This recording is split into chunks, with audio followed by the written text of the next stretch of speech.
Today I want to discuss something that's uh, pretty interesting. So it's basically the relatives definitions under Income Tax Act. We see that there are different definitions of relative uh, under the Income Tax Act. Not that many, basically three main definitions that when we look into the broad aspect of uh, the definition, we see in three areas where the definition is covered. And I feel that in general, when we are studying for our exams, and when we are studying different areas, like when we study PGBP, then we look at one of the relatives definition. Then when we study income from other sources, then we look at the other relatives definition. And when we study that, we feel that we want to see the previous definition, but then we don't have time to do that because there's a vast ocean to cover. So I feel that having a place where it is like consolidated and just having an overall picture would be helpful. So basically, when you talk about the relatives definition, you see that in there are three main areas where under the act when we see the definition. One is a general definition. So this is basically used all throughout the act, except for the two specific areas where it is not used. That is section 48.2, and in section 56.2.10 we don't use this definition. But generally, the definition that you see in section 2 clause 41 is the general definition. Now there are various places. If you just go to the income tax website, and if you just type the word relative, you can see various sections where it pops up. One of those sections is in section 92A, where they give the meaning of associated enterprises. So in associated enterprises, basically I've written it here also. When you see section 92A subsection 1 clause J, in there is there in clause J, clause K, clause L also, but I just gave an example of clause J. So there it basically says that if an enterprise is controlled by an individual and there is another enterprise also that's controlled by an individual, and if the other enterprise is controlled by the individual or his relative also, then those two enterprises will be considered as associated enterprises. So that's where the definition under section 241 comes in plain section 92A, and this is used in other places throughout the act, except the next places where I'll be coming to right now. Okay, before that, let's just get into the definition of the related. That's what we were, you know, wanting to know. So basically, when you talk about the definition of the relative under section 241, it's pretty straightforward actually. It's the relative, um, his spouse, the brother and sister of the relative, which is the sibling, mother and father of the relative, lineal ascendant and lineal descendant. So it's pretty straightforward: spouse, brother, sister, mother, father, lineal ascendant, lineal descendant. So that's section 2, subsection 41, or clause 41. Now, when we come up to section 56.2.10, this is a very popular section. It's the taxability of gifts. So, taxability of gifts basically talks about any money or an immovable property or any specified movable property that is received without consideration or with a low consideration. It will be taxable under income from other sources. But there is an exception. There are various exceptions, but one of those exceptions is if any of these things are received from a relative.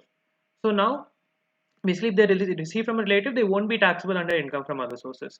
Now, when we come to the definition of relative here, you can see it's pretty broad. It's pretty broad, and the act, give if you read the Bare Act, it's pretty big, and yeah, but it's basically summarized here, and I have to give a thank you to Bhavar Borana sir, because it's his summarization which I am using. I just wrote it down, copied it from his compact, and how he had taught it. But basically, it's like this: it's individual, the individual spouse.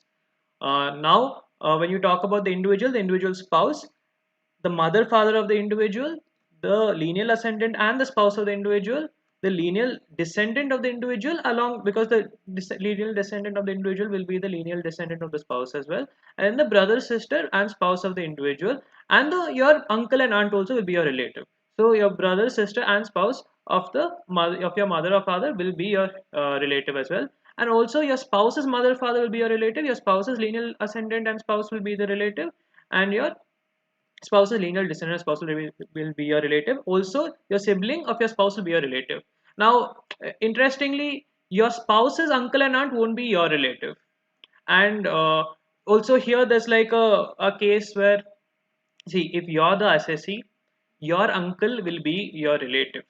But if your uncle is the assessee, nephew won't be relative of uncle. So how it works out is, if you receive any money or any immovable property or the specified movable property from your uncle, then it won't be taxable under income from other sources. But if your uncle receives it from you, then it will be taxable under income from other sources because you're not a relative then. So that's basically how this works. And okay, and they give the definition of HUF also here. So for an HUF, it's any member of the HUF. So that's basically that straightforward. So now the next place where it comes is section 40A subsection 2. So this is basically in PGBP. So here, basically what they talk about is um, any payment that you make to a relative which is unreasonable or at the excessive amount that you make to a relative will be disallowed, right? So here also the definition of relative, if you think about it, they've given in the section actually the same definition of what is there in 241, but they don't give a reference to 241. But for individual, they basically it's if you just look at it, it's the same thing. So I'll just uh, give tell you what it is. It's the individual. Okay, I can't zoom this more, so I hope that my thing is not. I'll just minimize this. Yeah.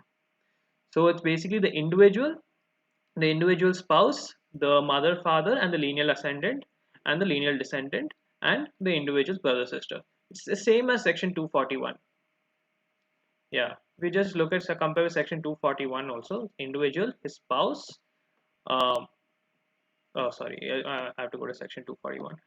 It's the individual, his spouse, his brother, sister, mother, father, lineal ascendant, and lineal descendant. Yeah, it's basically the same thing. But in this section, actually, section 48.2, they've given some more. They've given for the other classes of persons also. So for an individual, it's any member of the individual and their relative.